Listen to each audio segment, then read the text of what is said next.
Hello and welcome to the GCN Tech Show. This week, amongst the hot new tech, we have got tyre wars, not just one, but two types of self-charging lights and a time machine. Oh yeah, and not only that, we've also got a new bottom bracket standard. Yay. No, seriously, this could actually be a glimmer of light at the end of a very long, dark tunnel of misery, of compatibility and creaks and just general headaches. Yeah, I'm excited.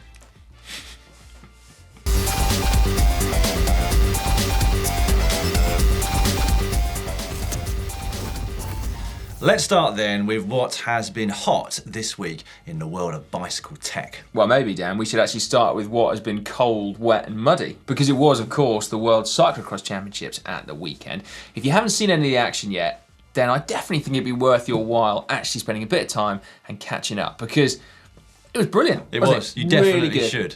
And of course, conditions as muddy as those do place considerable demands on the rider's equipment. So it's always quite impressive to see that standard road group sets are generally used. Here, for example, is Wout van Aert's Felt FX1. He is running a full SRAM ETAP HRD group set with 46 and 36 tooth chain rings, which historically, for a male pro, is quite a small inner ring. But as we mentioned on this week's GCN show, the special part of his bike were the tyres. Oh yeah, special perhaps, and certainly very different, because CX Magazine checked out and they said that the junior men, under 23 men and women, and senior women's titles were all won using Challenge Limas tyres. Matthew van der Poel had clearly taken notice because he swapped onto the Challenges for the first time all year, but Wout van Aert, meanwhile, went for something completely different. He went for really narrow, 30mm wide Dugast Rhinos, and maybe that made the difference. They were a little bit easier to handle in ruts, perhaps, and they were able to cut through and find firmer ground through the slop, maybe get a bit more traction. Maybe they were the key. Is it always this geeky in here? Yeah. Let's talk about bottom brackets next, Dan. Right. Now, you have to forgive us, though, actually, not because we're talking bottom brackets, but because we are going to stay in the dirt very briefly. But I think this is going to be relevant to road riders in the long run. Yeah, could well be. And our bottom bracket standards are frustratingly many and varied. It's enough to lead anybody, really, to insanity. So you have threaded bottom brackets, both English and Italian. You then have BB30, BB Right. You also have PF30, BB386 Sorry, mate, Evo. I'm going to have to stop you there. I can already feel myself starting to twitch, actually. And you think things are bad on the road, mountain bikers are potentially even worse off. So fortunately, SRAM have stepped in and tried to clear things up a little bit. They've got a new standard called DUB, which stands for Durable Unifying Bottom Bracket. And basically, it's got a 29mm axle, which is new, and therefore it requires its own bottom bracket. But before you start shouting and screaming, these bottom brackets could work on any frame. So on a normal wide stance frame, you will have internal bearings, and then on narrower BB30 frames, you have externally mounted bearings, and the same thing on threaded as well.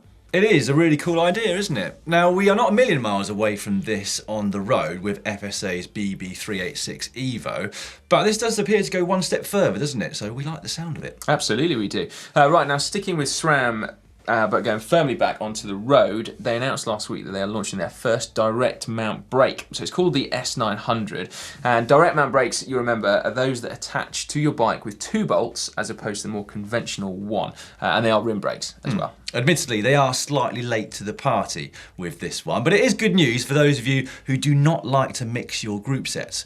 Maybe, for example, like Katusha, the World Tour team. Yeah. Right, more hot new tech coming up later on in the show. This week, we have been pondering whether or not professional cyclists really are riding the best bikes in the world.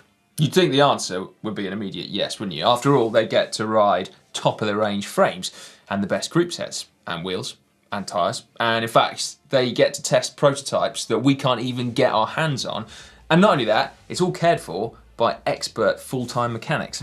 Where things do start to get more complicated in this discussion, though, is when you introduce the rules. Oh, the infamous rules. Yes, those rules set out by cycling's governing body, the UCI, which basically dictate everything to do with a rider's bike, from the weight of it, to the shape of the tubing that they can use on the frame and forks, to the position that they are allowed to adopt on their bike. And there was even a point where they couldn't adjust the tilt of their saddle. Oh yeah, and they're not even allowed to use e-bikes it's ridiculous. Yeah, we jest, of course, but these are just a few examples of how we, Joe Public, can do anything when it comes to our bike tech. So if you want to go out there and build a space-age super aerodynamic bike, go for it. If you want to build a super lightweight climbing bike, you can feel free to do that as well. You can even tilt your saddle down if you want to still have kids. Not worry about it, fill your boots. Well, hang on a minute, mate, not so fast. Yes, you could go out and build a super lightweight bike, or you could go and find a super aero bike.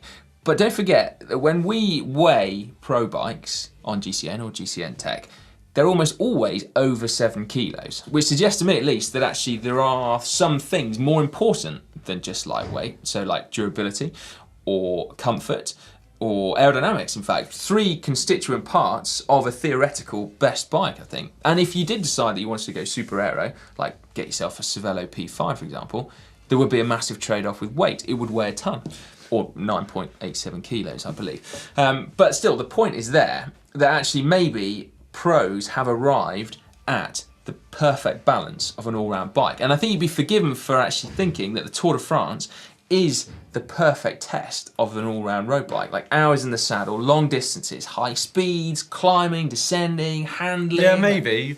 But I think you also only have to glance briefly at trade shows such as the one down the road, Bespoke Bristol, or Bristol Bespoke, NABS, to name but a couple, to see that there is a whole lot more on offer out there. Because after all, there are only a certain number of bike manufacturers with the budget to sponsor a high-level professional cycling team. And what that means is that there are a boatload of smaller manufacturers that we never get to see at races. True, but does smaller necessarily mean better? You see, That's what I always claim. I think you'd be hard pushed to actually find a boutique bike that is as light, as aerodynamic, or as durable as the kind of bike that we see in the World Tour. I think a lot depends on what you think is better. For example, road riding for many of us as a hobby is changing, isn't it? We are not riding solely on the road anymore. We're doing bits of gravel riding as well. And from that perspective, you wonder whether a bike like the 3T Exploro is better. Because not only is that bike aerodynamic, it's also really versatile. So you can ride it on the road, off the road. You can even do bike packing with it. Yeah, okay, so I'm not going to disagree with that.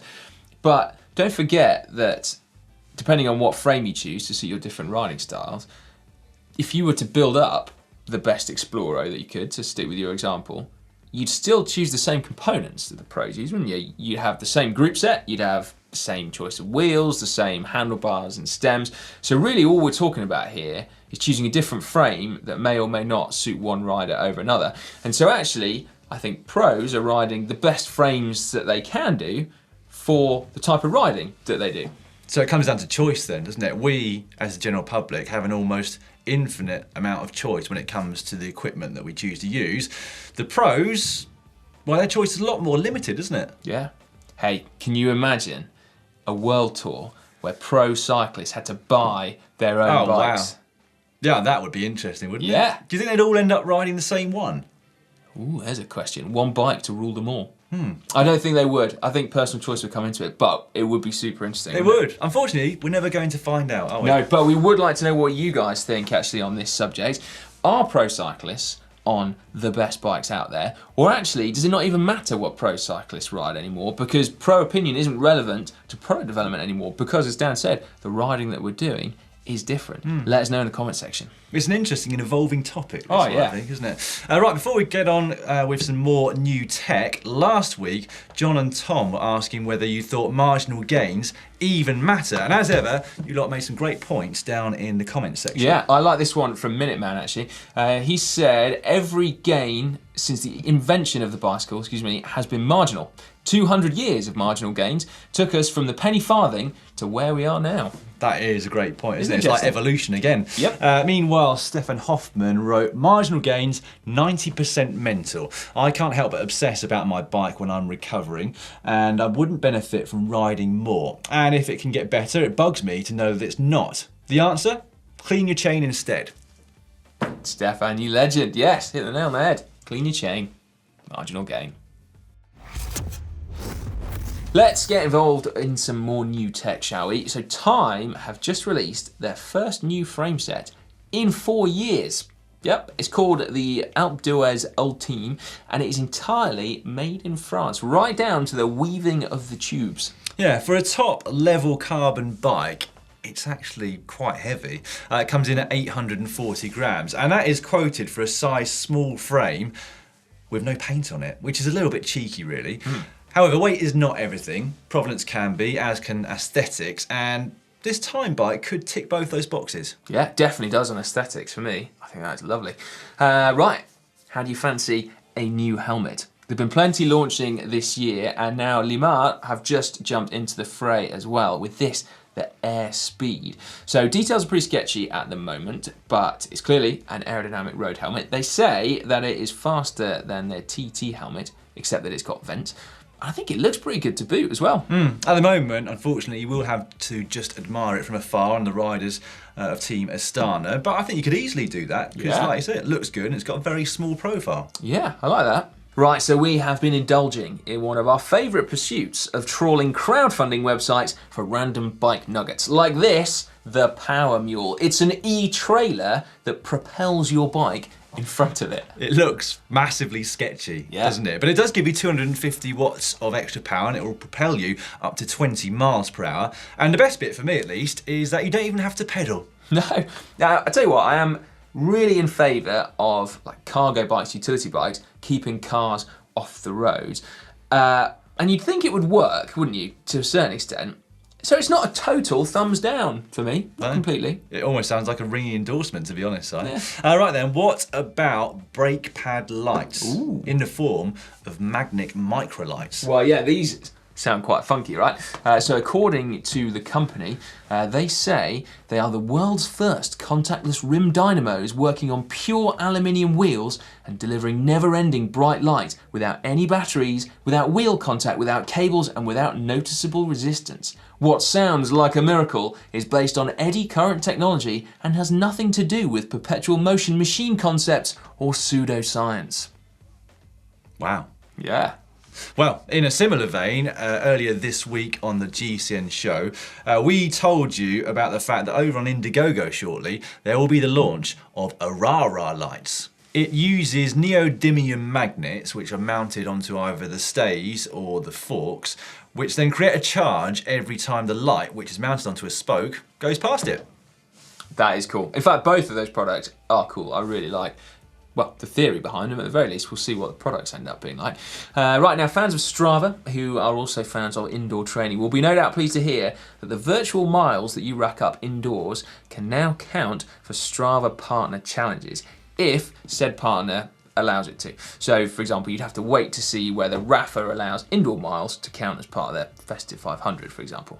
And you'd probably think they wouldn't, given that it's not really in the keeping of the spirit of things. But that was kind of news that wasn't news just then. Yeah. Right, moving on. Peter Sagan, as you very well know, has had his fair share of custom bikes over the years, but recently, for the first time, he gave one to somebody else. And not just anybody else. This is the custom specialised Venge that he handed to Pope Francis. There are some pretty special features on this, aside from the Vatican-themed white and gold colour scheme, which, can I just say, I think looks frankly terrible on a bike you're frame. Not a fan, are you? No, I'm not. I mean, I like the colour scheme in the broader sense, the robes. I just don't like the bike frame. But anyway, the specialised head tube bag's actually been replaced by a papal coat of arms that was adopted by Pope Francis at his episcopal consecration in 1991. I'm going to have to look up what that is. On the top tube is the almost obligatory name sticker, complete with the Argentinian flag. Interestingly though, not only is it an old specialised Venge model, but on it is a SRAM Apex group set, which is quite a long way from their flagship red group set. Although perhaps chosen because the derailleurs, the brakes and the crankset all come in white and standard. Wall of Fame time now, following on from last week's rather simple invention of Chinelli cork bar tape. This week, it's the derailleur, or derailleur. Basically couldn't ignore the demands any longer. That's right. We've got Matthew Porter, Roger Watt, Albion March, and stunt pilot Steph, to name but just 4. So here you go then, the Campagnolo Grand Sport rear derailleur. Now, arguably, it was actually the Simplex that set the tone for the modern derailleur. It has that sprung arm to adjust the chain tension as the chain moves over the different size sprockets. at the back. And it was a super popular system amongst pro racers at the time. And legend has it that it was actually when Fausto Coppi won the 1949 Giro d'Italia aboard the French system that Tullio Campagnolo took to the drawing board. The result later that year was the Grand Sport. It's time for Bike of the Week, the point of the show where we put two bikes head to head and you vote for which one you like the best. Yes, last week Tom and John gave you the option of either the Giant TCR or the Trek Madon. Two super racy bikes, one lightweight, one aero, and both from big manufacturers. Your votes are in and you have decided that the bike that is your favourite is... You'll like this, mate. It's the Trek Madon with 63% of the vote. Wow. The same one that you rode, mate. Interesting. Right, well, for this week, let's stick with the mud theme that we started earlier on in this show. First up, we've got this bike, which has just won the Elite Men's World Cyclists Championships. This is Wout van Aert's Felt FX1. It's got that full SRAM red E-Tap HRD group set, Zip 202 wheels. Zip also provide the bar, stem and seat post. And of course, it has got those bespoke Dugast tyres. Okay, well, in the red corner, literally, in fact, it's Mathieu van der Poel's Canyon In-Flight, his new one. So you've got the In-Flight frame there, you've got Shimano Di2 group set, Shimano wheels, you've got Canyon integrated one-piece bar and stem. It didn't win the Worlds, but it dominated pretty much everything that he raced it in since January the 1st. So it is a pretty good performer there. Yeah, right then, over to you again as usual. Your chance to decide which of these muddy bikes is the best. You can vote right now. I don't know which one to go for, mate. This time. Normally, I have an opinion. This time, I don't know. Well, we're about to start my first ever bike vault, which I'm pretty excited about. Yeah, unfortunately, Dan. So John is, of course, away at Dubai, but he's left us with his. So I heard that from the GCN set before. No. Anyway, Here we go. Let's start. Without further ado, we've got Jeffrey Hanning's Project One in Monda from Melbourne, Australia. First glance, Dan, that's looking pretty lovely, if you ask me. Yeah, it does look very good. Although I've never seen a saddle with a face at the front before. What's going on there? It's not quite in keeping with the theme of the bike, is it? But, I mean, come on. Yeah. SRAM Red E-Tap group set. He's got, is that an Envy stem on there? That's looking good. Yeah, the rest of the bike is stealth, isn't it? I really like that. I'm just gonna say I'm gonna put up with that saddle because everything else is done right, isn't it? He's got the cranks at the right position. I can't even see the valves on the tyres. He's hidden them. Wow. You know what that is, Dan? It's super nice. It's gone the extra mile. Right then, next up from Andrew Sanders in Baltimore. This is his rally gravel bike. Now that looks like a bike that will stand up to a lot of abuse in a lot of conditions. It looks fun, doesn't it? That looks like a fun bike to ride, which makes me like it. However, that one water bottle as opposed to two, and it's a big one, isn't it? It is a huge bead-on, yeah. And it doesn't match the handlebar tape, which otherwise matches the accents on the frame. I think it's only a nice for me for that particular reason. Yeah, I'd agree. And you also, only had to take your bottle off and it would have been great. Right, next up from Simon Cordia, the 8-bar Kronprinz from France. So this is almost like I was talking about earlier, Si. I've never seen this manufacturer of bike before, but again, it does look reasonably stealth. He's gone for the double bottles, but they are in keeping with the colour scheme of the frame and that SRAM red mechanical group set. I'll tell you why you haven't heard of 8-bar before, Dan. It's because they're really quite cool. It's like a trendy, it's a trendy fixie collective from Berlin. And, that will be why. The only reason I know about them is because I bumped into them at Eurobike once, and that was it. Unfortunately, I'm not cool enough to know about them ever since. But that is a very cool bike.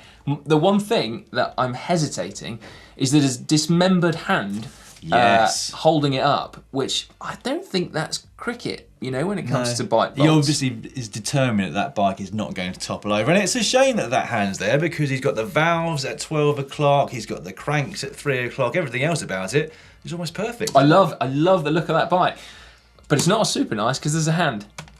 Sorry, that's brutal, isn't it? It is. God, well, are you up that's to how this? you are, isn't it, Si? Well, yeah, okay. Meanwhile, from Carrie Ann Kennington, this is a specialised crux over in New Zealand. It's very clean, isn't it? Almost looks brand new. That's super cool, that, isn't it? I'm going to mark it down because it's not in the big ring. You know what? I just spotted that, mate. I think you're right. But can we hold that against it when it's got those Envy wheels on there? And I mean, because that is cool. That is a super, super cool bike with brand new Shimano Dura-Ace. It's just not in the right gear. Oh, that's harsh. But fair. Maybe it's harsh, but fair. And put it in the big ring. If you want to get involved, then the email address to send your beloved bike to is, or at least a picture of the beloved bike, not the actual thing, don't worry, is on screen. Yeah, well, I'm not sure they can get it via an email. And then also submit it via social media as well. Keep them coming in. We love a good bike roll picture. I won't be on the show next week, so I might send you a picture of mine. All right, mate. Yeah, let's do that. Just make sure your valve's in the right position and it's in the big ring, please.